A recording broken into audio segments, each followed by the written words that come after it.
Food hygiene. That is our topic today. Hi, Amanda. Hi, Gia. So we're going to be talking about food hygiene and how to protect our families from contamination, from virus contamination, and how we look after our food. Now, although it's not specifically about COVID, we have to understand that those things are happening in our world today, and people have been listening and viewing our content and actually asking this question. So have you got any thoughts about contamination from, not just COVID, but, flus in general and how to look after the food? Yeah, sure.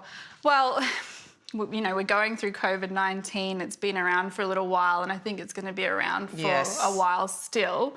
In terms of that particular virus, the advice was that there's no evidence to suggest that it has been transmitted by food or food packaging. And I think this is the same for other respiratory viruses as well. Yep. So the main risk for getting respiratory viruses is when you're in close contact with someone that has it. There's droplets in the air that get into your eyes, nose or mouth.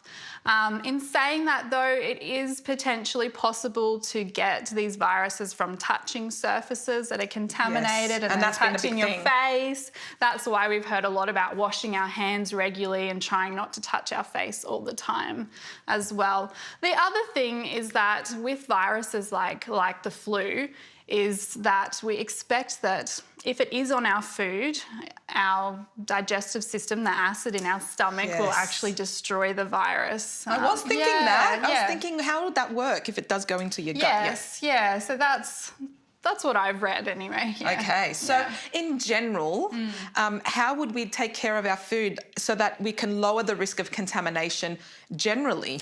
Yeah, so it's really just normal safe food practices. So first of all, wash your hands with soap and water. Wash them well before you handle any food, before you eat. And also, as always, wash your fruit and vegetables. So wash just with running water and then... And not soap? Yes, so that's the other thing. Because my grandma used to wash it with soap.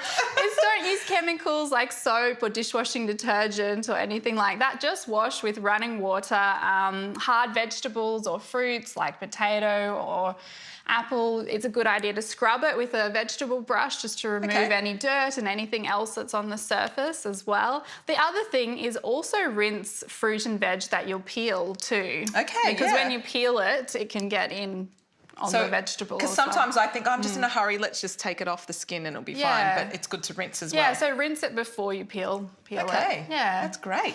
Well, thanks guys. I like that. At least now our mind is at ease, because I feel like these are things we need to talk about, because people are thinking it even if they're not saying it, and you've put my mind at ease, that's for sure. We'll see you guys with another topic next time. See you later.